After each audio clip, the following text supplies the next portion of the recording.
이 선생님이 말씀을 했습니다. 너 물이 어딨니? 선생님, 지금 바다 가운데 이 천지가 물 아닙니까? 지금 다 물 있냐고. 다 물이에요. 지금 물도 먹고 있고요. 지금 내가 다 물이잖아요 라고 얘기를 하는 것입니다. 그때 스승이 그런 말을 합니다. 은혜라고 하는 것은 은혜 속에 들어와야 은혜가 보인다고.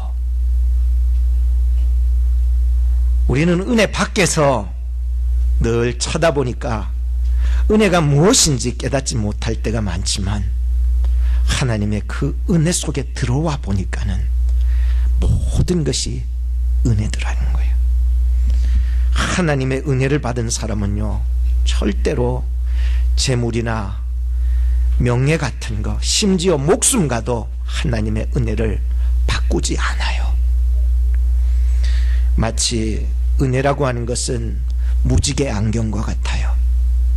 그래서 그 무지개 안경을 딱 끼면은요, 모든 것이 은혜로 보여요. 아무리 형편없어 보이는 사람도요, 얼마나 소중하고 존귀한 사람처럼 보이는지. 아무리 형편없는 교회라도, 아무리 초라한 교회라도 이 은혜의 안경을 딱 끼니까요, 너무나도 교회가 초라하고 너무나도 부족해도 너무나 존귀하게 보이고, 내 힘으로 그렇게 보이는 것이 아니라 예수 그리스도께서 나를 위해서 오셔서 나의 모든 구원을 이루어 주시고 나의 죄의 문제를 해결해 주셨다 보니까 이 모든 하나님의 은혜가 다 보이는 것이에요. 율법이라고 하는 것은 모세로 말미암아 주신 것이지만 은혜와 진리는 예수 그리스도로 말미암아 얻은 것이라고 요한복음에 말씀하고 있습니다. 오늘 저희들은 이 야곱의 자녀들의 모습을 살펴보면서 이 말씀 속에서 하나님의 은혜를 한번 찾아가 보고자 합니다. 첫 번째, 14절에서 16절 말씀입니다. 아까 전에 읽었지만 또 한 번 더 읽어드리려니까 한번 보세요. 맥추 때 루벤이 나가서 들에서 합한 채를 얻어 어미 레아에게 드렸더니 라헬이 레아에게 이르되 형의 아들의 합한 채를 청구하노라. 레아가 그에게 이르되 너가 내 남편을 빼앗은 것이 작은 일이냐? 그런데 너가 내 아들의 합한 채도 빼앗고자 하느냐? 라헬이 가로되 그러면 형의 아들의 합한 채 대신에 오늘 밤에 내 남편이 형과 동침하리라 하니라. 저물 때에 야곱이 들에서 돌아오매 레아가 나와서 그를 영접하며 이르되 내게로 들어오라. 내가 내 아들의 합한 채로 당신을 샀노라. 그 밤에 야곱이 그와 동침하였더라 라고 말씀합니다.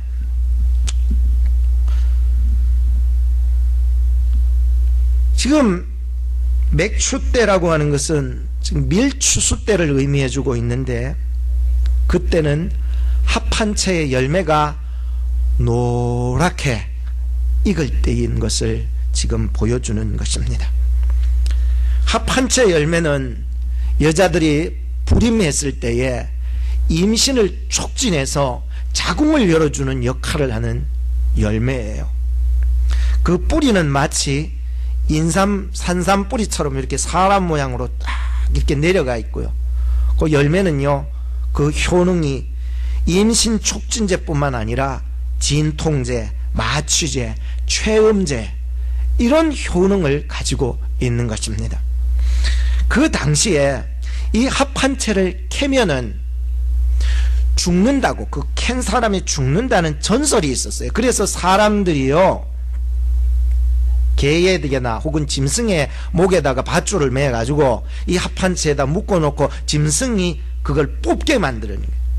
그때 당시의 전설이 이거를 직접 캐면 죽기 때문에 캐는 것이 합한채는 있어도 잘 캐지를 않았어요. 그런데 오늘 본문에 보니까 루벤이 과연 어떻게 그때의 동네의 전설에 따르면 캘 수가 없는 건데 어떻게 그것을 구했는지 잘 모르겠어요. 성경에는 아무리 읽어봐도. 그렇지만 어디서 구해와서 자기 어머니가 누구일까요? 라헬일까요? 레아일까요? 레아입니다. 자기 어머니에게 줍니다. 왜? 아기를 그동안 4명이나 낳고 하다 보니까 이게 태의 문이 잠시 막혀 있던 거지요. 그래서 어머니를 위해서 이 합 한 채를 어떻게 구해와서 어머니를 드렸더니 이 라헬이 그걸 본 거예요. 그래서 막 쫓아와서 이 레아에게 말합니다. 언니의 아들이 지금 합 한 채를 구해왔는데 그거 놔주면 안 됐냐고. 그러니까 언니가 화가 난 거예요. 어떻게 그럴 수 있냐. 너 진짜 내 남편 뭐 부인이 둘이니까 내 남편 다 남편이지만 내 남편을 니는 뺏어가나 놓고 뭐를 뺏어갔어요? 마음을 뺏어간 거예요. 사랑을 뺏어간 거예요. 이게 다 뺏어가나 놓고 지금은 내 아들이 구해온 합 한 채를 빼앗으려고 하느냐. 그러자 이 라헬이 그렇다면 오늘 밤에 내 남편과 하룻밤 자게 해줄 테니까 그 합 한 채를 달라고 청구를 한 거예요. 청구라고 하는 것을 뭘 얻기를 위해 얻는 것을 뭘 주는 대가로 이렇게 받는 건데, 그때 당시에 보니까 아무래도 이 야곱과 2명의 아내가 이렇게 동침하는 것은 아마 룰이 있었겠다 생각을 했습니다. 아마 룰이 오늘은 레아, 오늘은 라헬, 혹은 뭐 한 달은 당신, 한 달은 혹은 뭐 어떤 라헬이 더 주도권을 가지고 있었지 않으면 그거는 우리는 생각해 볼 수 있는 문제지만, 여하튼 그 야곱과 이렇게 동침하는 문제에 있어서는 어떤 룰이 정해져 있었다는 것을 보게 됩니다. 그래서 오늘 밤에는 라헬과 자지 않고 레와 당신과 자게 해주겠다라고 그 대신에 합 한 채를 달라 이래서 합 한 채를 얻게 되는 거예요. 저는 이 모습을 보면서 레아에게는 자식이 많았습니다. 그런데 남편 사랑은 받지 못했습니다. 그런데 라헬은 남편 마음은, 남편 사랑은 다 가지고 있었어요. 다 어떻게 그렇게 가지고 있었는지 모르지만 하여튼 똑똑했고 또 예뻤고 뭐 참 여자로서 그런 끼가 있었나 봐요. 그러니까 남편 마음을 확 후려잡고는 그렇게 있었어요. 그런데 자식 복은 하나도 없어요. 자식이 하나도 없었어요. 자기에게 부족한 것이 있다면 항상 사람들은 채우려고 할 것입니다. 지금 레아는 남편의 그 사랑을 독차지하려고, 그거 없으니까 그거 가지려고 엄청나게 지금 차지하려고 합니다. 그리고 라헬은 자식이 없으니까 자식을 가지려고 엄청나게 방법을, 인간적인 방법을 가지고 막 애를 쓰고 막 그렇게 해나갑니다. 어떻게 보면 사실 성경 말씀 속에서 과연 이 하나님이 택한 야곱의 가정 속에 이렇게 인간적인 모습을 살펴볼 수 있을까? 정말로 하나님의 법대로, 하나님의 말씀대로 그렇게 살아가면 좋을 텐데, 결혼한 그 자체도 2명과 결혼했던 것을 보면 얼마나 이렇게 인간적이고, 또한 아기를 가지고 남편을 얻으려고 하는 그 쟁취하는 그런 모습들을 보면서, 야, 어떻게 이렇게 가정 속에 이렇게 하나님의 뜻과는 정반대로 인간의 뜻과 인간의 방법을 고수해 나가는 모습들이 이렇게 역력하게 야곱의 가정 속에서 볼 수 있을까?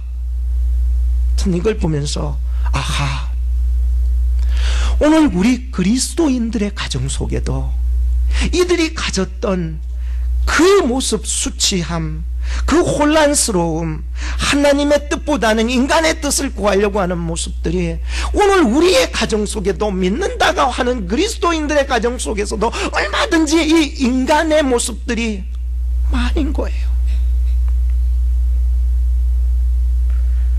그럼에도 불구하고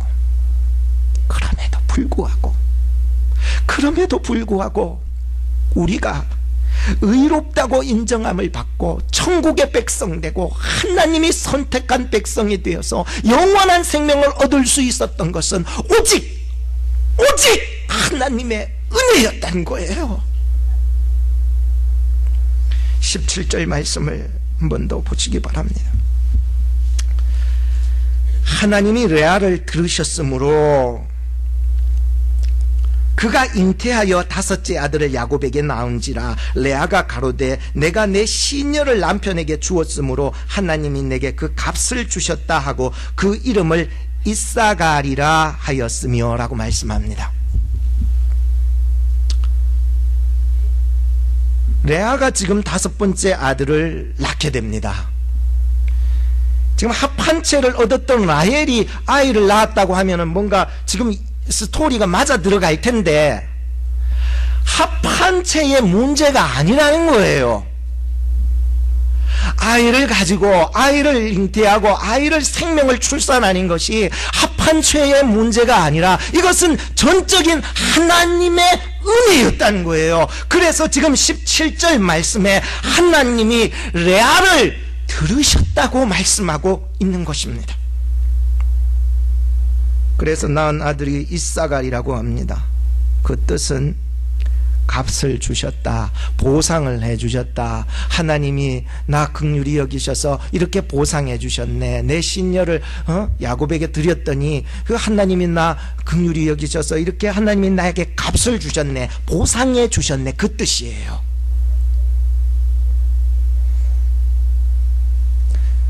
그런데 우리가 29장 31절의 말씀을 다시 한번 볼 필요가 있습니다. 지나갔지만 29장 31절 말씀에 보면 여호와께서 레아에게 총이 없음을 보시고 그의 태를 여셨으나, 여호와께서 레아에게 총이 없음을 보셨다는 문구가 중요한 거예요. 누가 보셨다고요? 하나님이 보시고. 그리고 30장 17절 말씀에 다시 보면은 하나님이 레아를 뭐 하셨더라? 들으셨더라. 하나님은 우리를 보고 계시고 듣고 계시는 것이 은혜인 것입니다. 하나님이 안 보시면요, 아무리 내가 잘 살고 잘 먹고 해도요, 그거는요 다 없는 거나 마찬가지예요. 하나님이 들으시는 사람 말이에요. 하나님께서 보시는 사람 말이에요. 이 라헬을 향한 하나님의 은혜의 표현이 뭐냐? 그것이 바로 하나님이 보시고 하나님이 듣고 계셨다는 사실이었습니다. 노아라고 하는 인물을 알지요. 노아는 창세기 6장 9절 말씀에 보니까 노아는 의인이요, 당세의 완전한 자요, 하나님과 동행하는 자라. 이것이 창세기 6장 9절에 나오는데 바로 앞절에 보면, 창세기 6장 8절 바로 한 절 바로 앞절에 보면 이렇게 기록하고 있습니다. 그러나 노아는 하나님께 은혜를 입었더라. 사람들이 다 의롭고 좋아 보이고 완전해 보이지만 그 모든 것까지도 하나님의 은혜가 장악하고 있었다는 사실이었습니다. 오늘 우리가 선택받고 구원받고 예수 믿고 찬양하고 예배하는 이 천국 가는 이 기쁜 순례의 길을 갈 수 있는 것은 나의 공로나 의가 아니라 전적으로 하나님의 은혜였다는 거예요. 하나님이 우리를 보아주시고 하나님이 우리를 들어주시는 그 은혜가 우리의 모든 행위와 모든 의롭다 하는 것과 우리가 안 완전하다고 하는 것보다도 더 위대한 능력을 우리에게 발휘시켰다는 것이었습니다. 19절 말씀을 한번 보시기 바랍니다. 레아가 다시 잉태하여, 이 다시 잉태라는 말은 참 중요해요. 앞에서 하나님이 들으셔서 은혜를 베풀어 주신 그 연속적인 언어예요. 레아가 다시 잉태하여 6째 아들을 야곱에게 낳은지라 레아가 가로되 하나님이 내게 후한 선물 주시도다. 내가 남편에게 6 아들을 낳았으니 이제는 그가 누굴까요? 남편이 이제는 그가 나와 함께 거하리라. 그게 남편에 대한 그리움, 남편에 대한 마음, 남편의 사랑을 굉장히 아직까지는 못 얻었지만 얻고 싶어하는 그러한 간절한 마음이 자식의 이름에 그 여자의 한이 배어버린 거예요. 이제 6번째 스불론을 이제 낳게 되는데, 그 뜻은 그냥 우리가 그 사람과 함께 거하리라는 뜻이 아니라 더 정확하게는 어떤 경계를 정해요. 여기는 경계야. 넘어오면 안 돼. 침범하면 안 돼. 이렇게 경계를 딱 정해놔 놓고는 그와 내가 함께 거하는 거. 이게 바로 오늘 스불론의 뜻인 거예요. 얼마나 이 레아가 자기 남편과 다른 사람의 이 침범하지 않고 그냥 우리 둘만 이렇게 살아가기를, 당신의 사랑받고 싶어요, 당신을 나 쟁취하고 싶어요, 당신을 얻고 싶어요, 그 어떤 것도 나에게 방해가 되지 않게 지정하여서 딱 해서 당신과 내가 이제 사랑하며 당신의 마음 가지고 나도 당신 사람 살겠다는 그 의미로 그 어머니의 한스러움이 자식의 이름에 그냥 묻어난 거예요.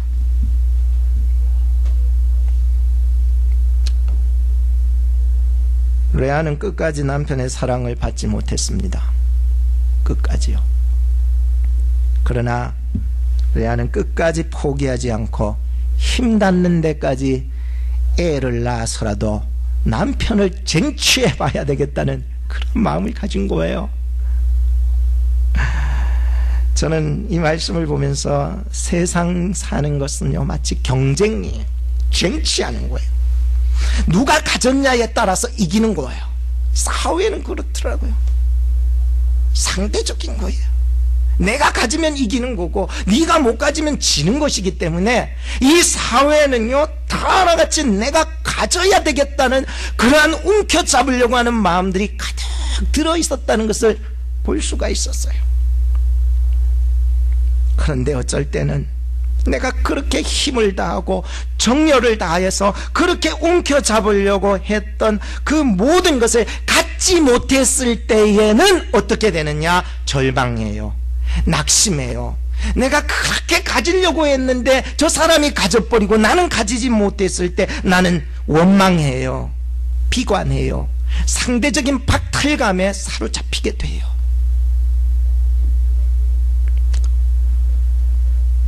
그런데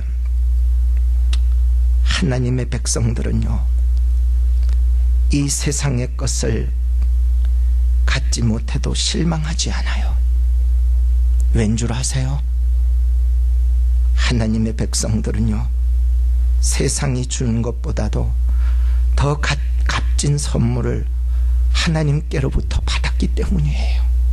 그것은 바로 예수 그리스도를, 독생하신 하나뿐인 예수 그리스도를 우리 위해서 내어주신 가장 값진 것을 내가 가졌기 때문에 세상의 것 많이 가지지 못해도 내가 실망하지 않고 낙심하지 않을 수 있는 거예요. 그런데 사람들은 다 하나같이 상대적이기 때문에, 쟁취하는 사회에 살기 때문에, 경쟁하는 사회에 살기 때문에, 내가 가져야 되는, 움켜잡아야 되는 이 두 손 때문에 실망하고 좌절하고 미워하고 낙심하는 거예요. 오직 우리가 쟁취해야 되는 것은 예수 그리스도이십니다. 21절 말씀을 보시기 바랍니다. 그 후에 그가 딸을 낳고, 그가 누구예요? 레아가요? 라헬까요? 레아입니다. 레아가 딸을 낳고 그 이름을 디나라 하였더라. 야, 참 라헬이 세 번째에 놓을 때까지 뭐 좀 기미가 있어야 되는데 합한 채를 먹었잖아. 왜 3명 놓을 때까지 뭐 하고 있노 지금? 뭐 하고 있습니까 지금? 지금 레아는 지금 7번째 자녀를 지금 출생하고, 7번째, 총 7번째 자녀를 출생했는데 뭐 하고 있냐는 거예요. 이 디나라고 하는 그 뜻은 심판, 판단, 변호라는 뜻을 가지고 있어요. 그런데 이 성경에는요, 여자가 등장할 때는 항상 그 여자에게 놀라운 사건이 발생하기 때문에 여자를 등록시켜요. 사건이 없을 때는 보통 여자를 성경에 그들은 잘 인정을 안 해줘요. 이게 디나 사건이 창세기 34장에 가면은 길게 한 장을 전체를 디나 사건이 나오기 때문에 지금 디나를 거론할 수밖에 없는 거죠. 그런데 디나라고 하는 딸을 낳게 되는데, 우리 부모님들 딸 가진 부모님들 있으면은 항상 걱정이 돼요. 저도 아들 하나 딸 하나, 딸을 볼 때마다 나중에 성장해 나갈 때 항상 불안한 마음이 있어요. 왜냐하면 여자이기 때문에 말이에요. 여러분 디나 사건 너무 잘 알잖아요. 히위 족속의 그 주장 아들 세겜이 뭐 했어요? 강간했어요. 여자의 이게 약점이에요. 여자들이 가지는 약점이에요. 그래서 이게 부모님들은, 딸 가진 부모님들은 늘 불안한 거예요. 그 디나 사건으로 인해 가지고 엄청난 살인 사건이 일어나게 되잖아요.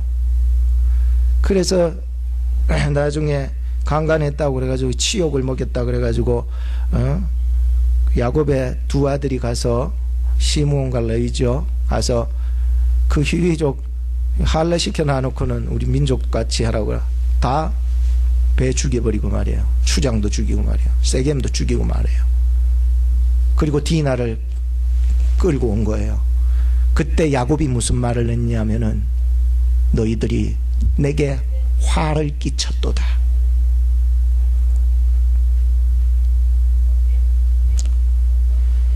예전에 성폭행을 당했던 한 소녀가 있었습니다. 리젤이라고 하는 소녀였는데, 어릴 적에 잉태가 되었는데 낙태시킬 수는 없고, 양심상 이 생명이기 때문에, 그래서 출산을 했어요. 그리고는 이 아이를 입양을 시킨 거예요. 좋은 부모를 만나게 입양을 시킨 거예요. 그리고 자기 자신은 신학을 전공하고 해서 목사가 되었는데 26년이라는 세월이 지났어요. 그때 입양시켰던 그 딸이 성장을 해가지고 결혼을 하고 예쁜 아이도 낳고 행복하게 살고 있었던 딸이 되어 있었던 거예요. 이 딸이 이 자기 어머니를 만나려고, 수소문해서 만나려고 이렇게 접촉이 된 거예요. 근데 이 리젤이라고 하는 목사님이, 여자 목사님이 거부했어요. 왜냐하면 그 딸을 보게 되면 자기가 옛날에 끔찍하게 당했던 그 강간의 경험과 그 아이의 모습을 보면 당했던 그 끔찍했던 강간의 모습이 자꾸 떠올리기 때문에 만나기를 거부한 거예요. 그러자 이 딸이 전화번호를 알아내가지고 이 어머니에게 전화를 한 거예요. 그리고 이런 얘기를 했습니다. 어머니, 그때 저 낙태시키지 않아줘서 감사합니다. 저는 예수님을 믿게 되어서 나의 모든 상처와 알게 되었거든요. 자기가 이 모든 상처와 어려움들을 다 회복하게 되었습니다. 어머니도 제가 믿는 예수님을 꼭 믿었으면 좋겠습니다. 근데 어머니는 누구예요? 목사 아니에요, 목사. 그것도 모르고 그렇게 얘기를 했는데, 그 얘기를 듣는 어머니의 눈에 눈물이 뚝뚝 흘러지면서 이 딸과 그때부터 얘기를 하는 거예요. 그러면서 자기 마음속에 있었던 그 증오심들이요, 다 회복이 되는 거예요. 목사이지만 아직까지 회복이 되지 못했던 모든 증오심들이요, 하나씩 하나씩 예수 안에서 치료를 받기 시작한 거예요. 하나님의 은혜를 경험하게 되니까요, 다 해결되는 거예요. 문제는 합한체의 문제가 아니라 은혜의 문제인 것입니다. 악을 악으로 갚지 말아야 합니다. 죄를 죄로 갚지 말아야 합니다. 죄가 있는 곳에는 반드시 은혜도 있는 법인 줄로 믿으셔야 합니다. 그래서 하나님의 은혜를 구하는 자만이 하나님의 구원을 경험하게 될 것이기 때문입니다. 22절에서 24절 마지막으로 한번 봅시다. 하나님이 라헬을 생각하신지라. 누구를 생각하신지라? 라헬을. 이제 와서 애들 7명 딱 낳고 보이, 이제 와서 하나님이 라헬을 생각하신지라. 이것이 은혜인 것이에요. 은혜인 것이에요. 하나님이 그를, 누구를? 라헬을 들으시고 그 태를 여신고로 그가 잉태하여 아들 낳고 가로되 하나님이 나의 부끄러움 씻어주셨다 하고 그 이름을 뭐라고? 요셉이라고 하고, 여호와는 다시 다른 아들을 내게 더하시기를 소망합니다. 이렇게 한 거예요. 이제 오늘 본문에 보니까 이제 라헬의 첫 출산이 납니다. 얼마나 기쁠까요? 세상의 모든 것을 얻은 것만큼 기쁠 거예요. 이게 라헬이 지금 출산한 것은 합한 채로 된 것이 아니라는 것을 다시 한번 확인합니다. 오직 하나님의 은혜로 된 것임을 우리는 기억해야 합니다. 라헬을 생각하신 아버지의 은혜, 라헬을 듣고 계셨던 하나님의 은혜, 여자로서 갖지 못했던 그 수치함, 그 당시에 아이를 낳지 못하는 것은 거의 저주받은 여자다, 이렇게 치욕을 받고 손가락질 받고 살았는데, 그나마 남편 사랑 얻고 그렇게 살았는데, 그 수치와 부끄러움과 괴로움을요 한 방에 다 해결해 주신 분이 하나님이시더라는 거예요. 다 씻어주시는 거예요. 다 하나같이 하나님께서 해결해 주신 거예요. 나의 힘으로 된 것이 아니었어요. 합한 채로 된 것이 아니었어요. 하나님이여, 이 시대 속에서 살아가는 우리의 인생 속에서 하나님은 우리를 생각하여 주시옵소서. 우리는 기도해야 할 것입니다. 결론을 짓겠습니다. 나폴레옹이라는 사람은 병사들이 근무지에 근무를 하는 모습을 보면서 어떤 한 병사가 근무 시간에 이렇게 졸고 있었다는 거예요. 그래서 여봐라, 저놈 졸고 있는 놈을 당장 사형을 시켜 뿌려라, 이랬는 거예요. 그러자 옆에 있는 군사들이 그 병사, 졸고 있었던 병사를 끌고 와서 사형을 시키게 되는 거예요. 그의 아내가 아니고 그의 애인이 그 사실을 알고는요, 이 나폴레옹의 그 행렬 앞으로 막 뛰어가서 폐하시어 은혜를 베풀어 주소서. 무슨 은혜를 베풀어 달라는 것이냐? 너 누구냐? 저는 저 사람의 애인인데 폐하, 은혜를 베풀어 주세요. 저를 구원해 주세요. 안 된다. 쟤는 근무하다가 졸았다. 죽여야 된다. 라고. 그때 이 애인이 말하기를, 그런 얘기를 합니다. 은혜는 자격이 있어서 주어지는 것이 아닙니다. 오직 자격이 없기 때문에 주어지는 것이 은혜인 것입니다. 이 은혜를 베풀어 달라고 얘기를 한 것이었습니다. 요즘도 이래 보면은 예배 시간에 좋은 사람은 없지만, 예배 시간에 좋은, 여봐라, 저놈을 당장 끌어 죽이라 한다면 좋은 사람이 없을 거예요. 그런데 우리가 인생을 살아가면서 영적으로 얼마나 졸았습니까? 제자들도요, 예수님 겟세마네 동산에 가서 얼마나 졸았습니까? 그런데 그들을 구원하여 주신 그 은혜는요, 커져 주신 은혜더란 말이에요. 중세시대의 스콜라 철학자 토마스 아퀴나스가 하나님의 그 은혜를 경험하기 전에는 그렇게 기도했답니다. 건강 주시고 물질 주시고 행복도 주세요. 왜냐하면 그것이 하나님의 은혜의 척도였기 때문에. 그런데 그가 하나님의 은혜를 경험하고 하나님의 음성을 듣고 나서는요, 기도 내용이 바뀌어졌어요. 내가 원하는 건 오직 예수님 뿐입니다 라고 말이에요.